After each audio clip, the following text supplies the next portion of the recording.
Report de la présidentielle de février prochain, le débat de plus en plus agité. Mais Khalifa Sall dit niet, un niet catégorique car pour lui on ne peut pas reporter une élection à quelques semaines seulement du scrutin. Vous entendrez le leader de Taxawu Sénégal, il était à Thiès. Tension politique au Sénégal à quelques semaines de la présidentielle. La famille omarienne s'implique et interpelle les acteurs politiques.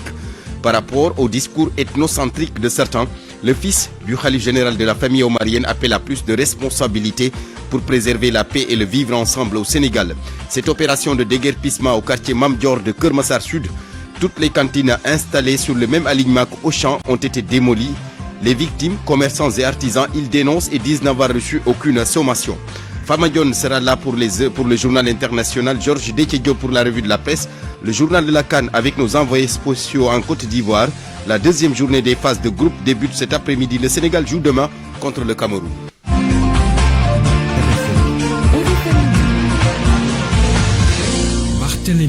Bienvenue à tous à la technique de ce journal Aliouba. Éventuel report de la présidentielle de février prochain. Khalifa Sall dit non.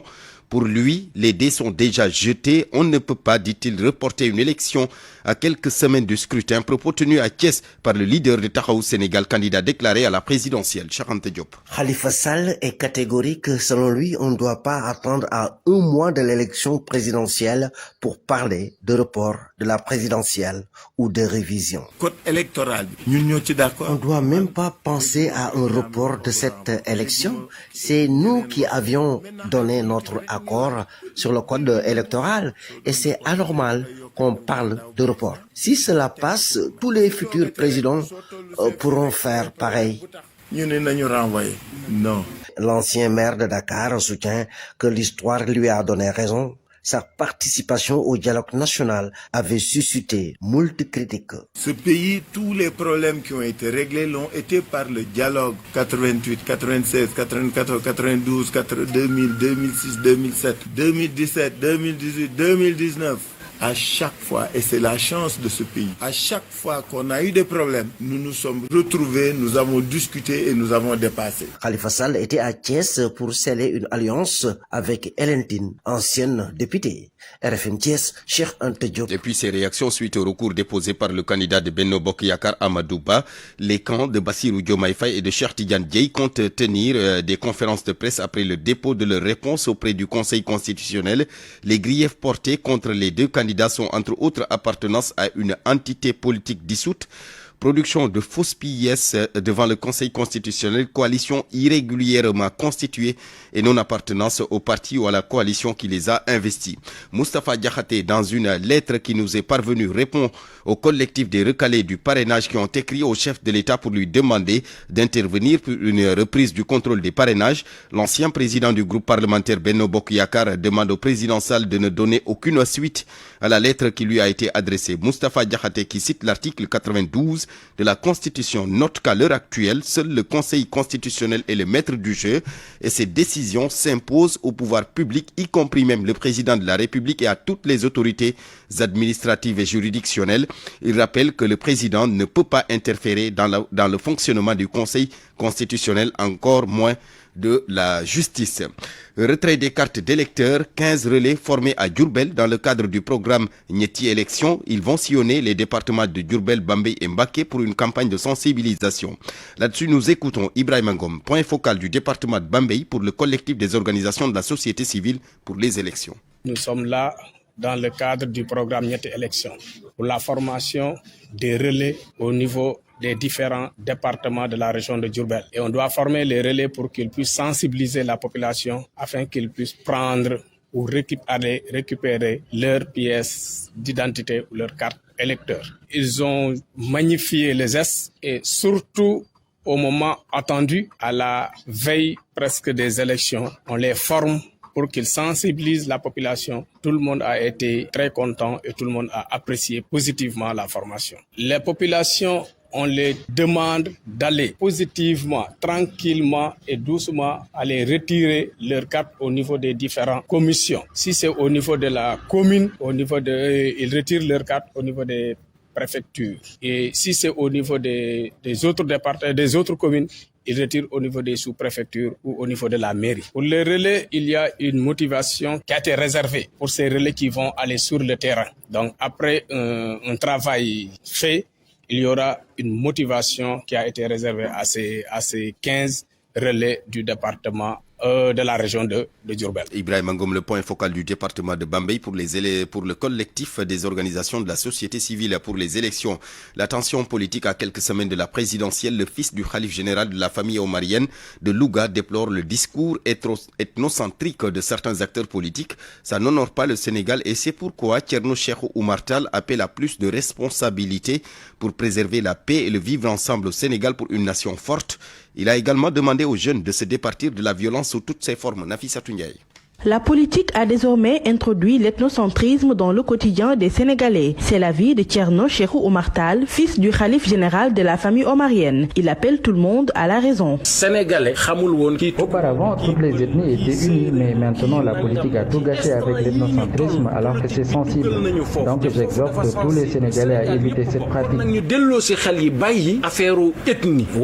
Ce chef religieux prône la solidarité et l'entraide pour un Sénégal de paix à l'orée de l'exploitation des ressources extractives dans notre pays. En tant que chef religieux, j'invite tout le monde à la paix et à la sérénité pour la stabilité du pays durant l'élection présidentielle. Le Sénégal possède du pétrole, du gaz et autres ressources, donc notre devoir, nous citoyens, c'est d'aider le futur président de la République afin qu'il continue le travail entamé par Macky Sall. Thierno Cheikhou Oumar n'a pas manqué d'inviter les jeunes à se détourner de la violence. La violence est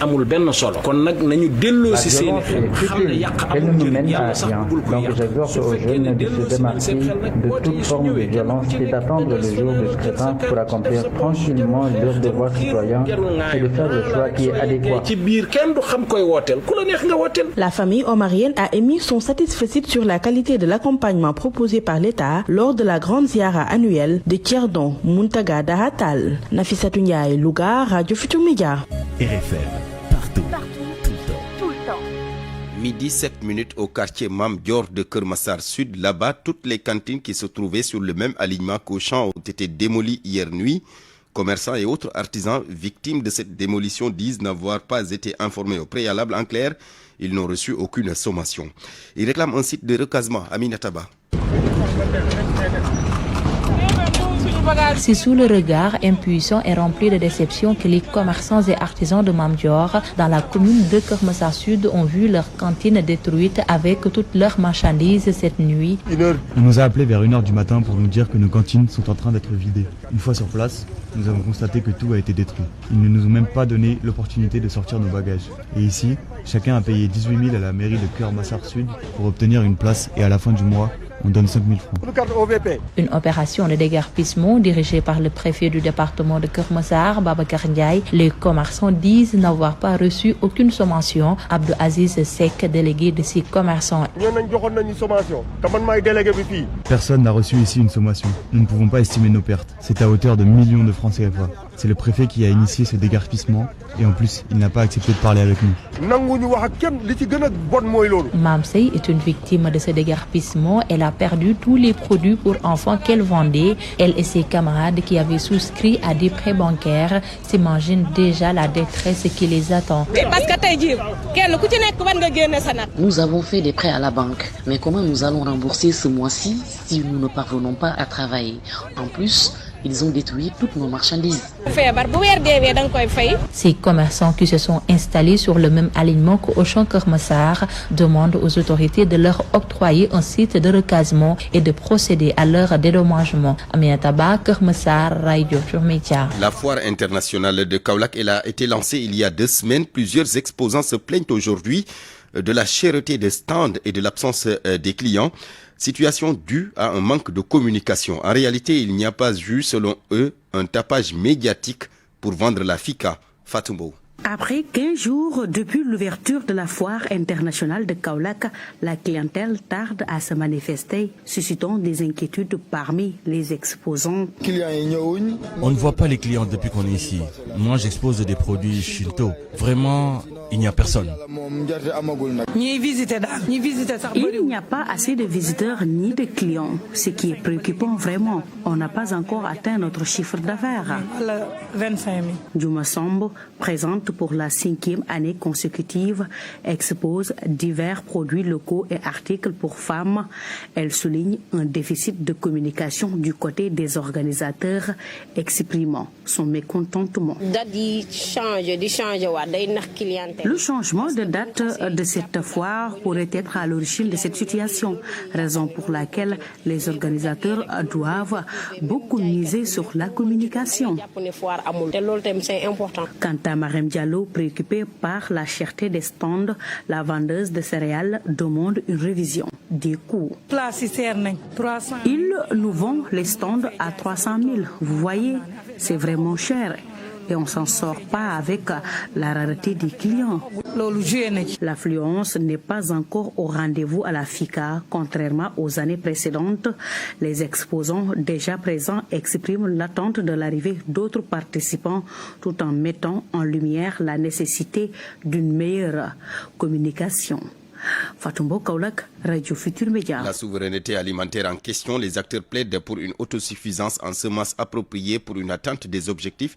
La question a été soulevée lors d'un atelier de réflexion de 3 jours à Kaulak. L'objectif était donc de dégager des pistes de solutions et d'interpeller en même temps les autorités sur la question des semences de qualité. Abdoulaye Kamara, le DRDR de Kaulak.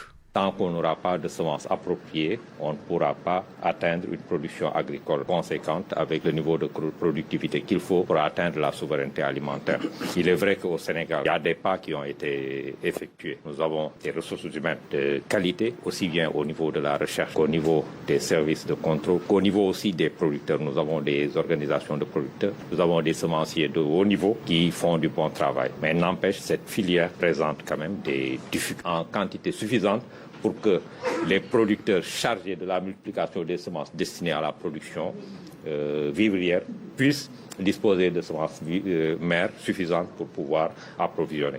Donc cela pose problème aujourd'hui, mais les réflexions qui ont été menées depuis avant-hier concernant cette production de semences mères, concernant le financement du secteur, concernant le contrôle, etc., ont permis de sortir des solutions qui, si elles sont mises en œuvre, avec la participation bien sûr du FNDASP et de Gungebe, mais également de tous les partenaires, que ce soit les projets et programmes du ministère de l'Agriculture, que ce soit les organisations de producteurs, pourront nous permettre d'arriver à atteindre les objectifs que nous voulons d'abord pour l'autosuffisance en semences. Abdoulaye Kamara, le DRDR de Kaulak, midi 12 minutes, direction Ndiosmone et Ngoye, c'est dans la commune de Tataguine, dans la région de Fatick. Là-bas, les populations dénoncent la recrudescence des accidents. La semaine dernière, 3 personnes ont péri dans un accident qui avait impliqué une charrette.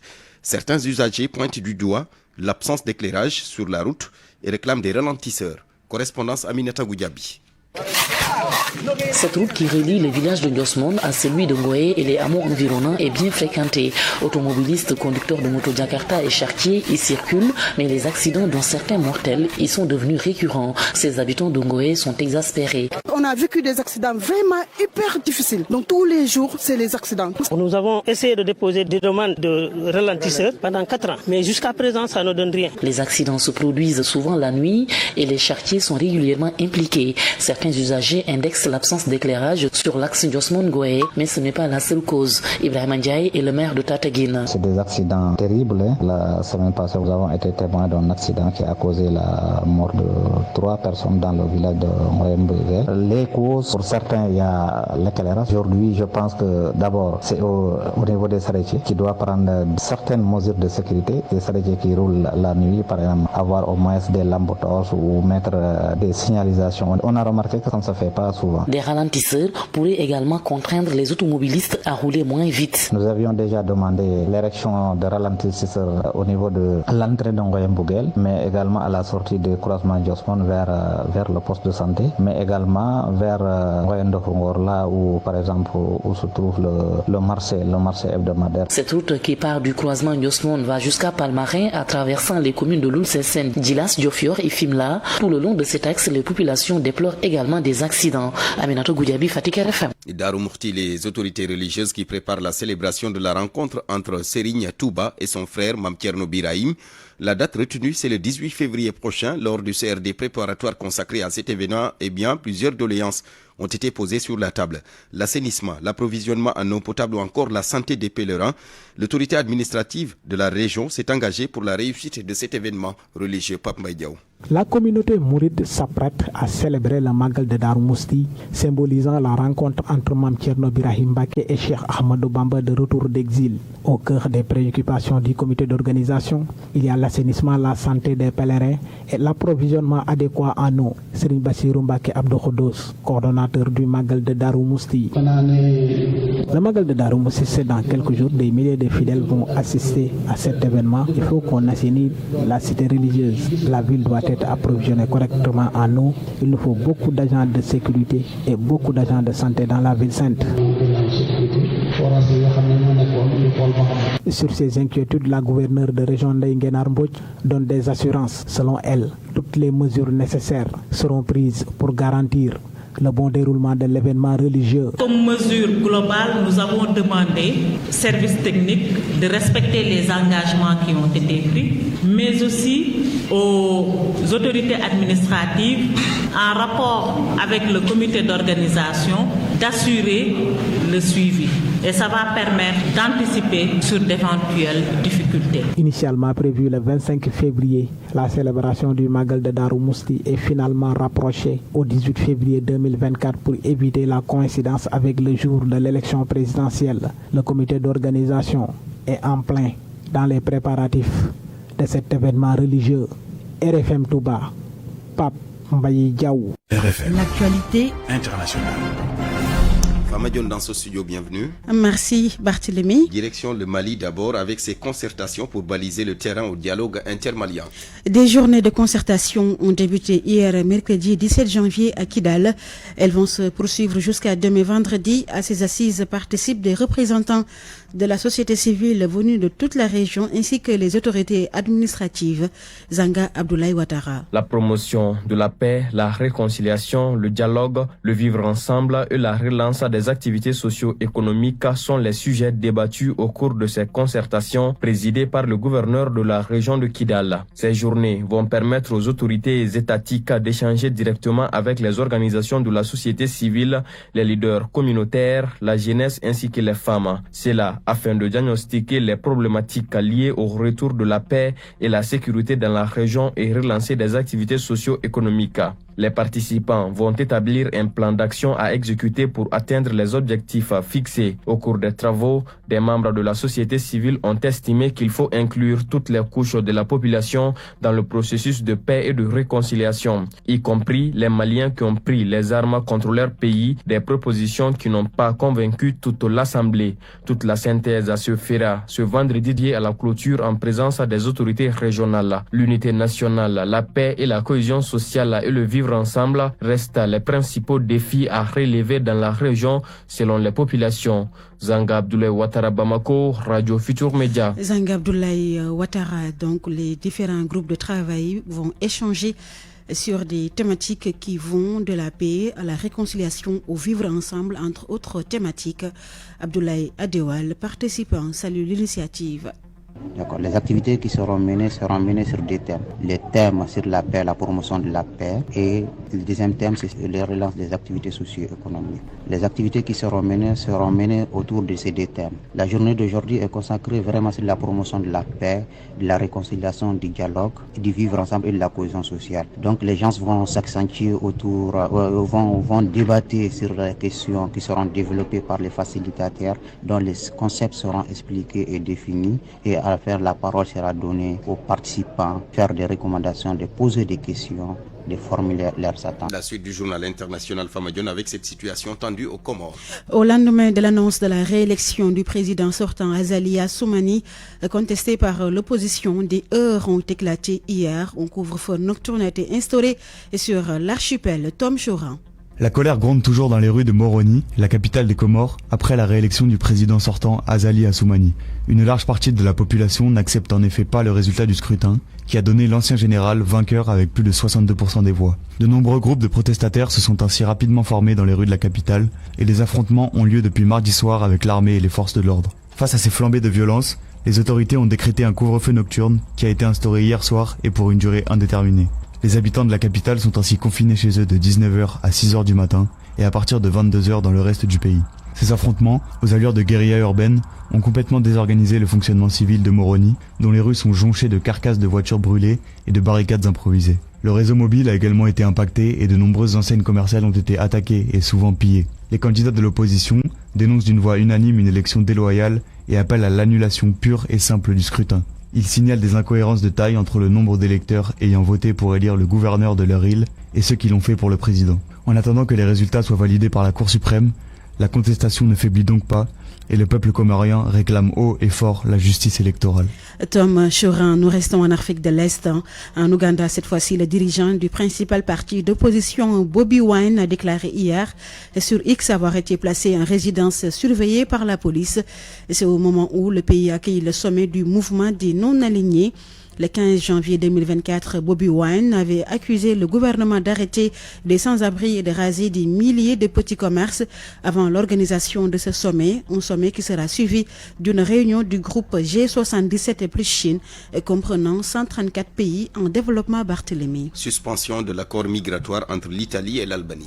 L'accord signé le 6 novembre 2023 par la première ministre italienne Giorgia Meloni et par son homologue albanais Edi Rama prévoyait que 2 centres d'accueil de migrants gérés par l'Italie seraient construits en Albanie seront plutôt avec une capacité d'accueil d'environ 39 000 demandeurs d'asile chaque année.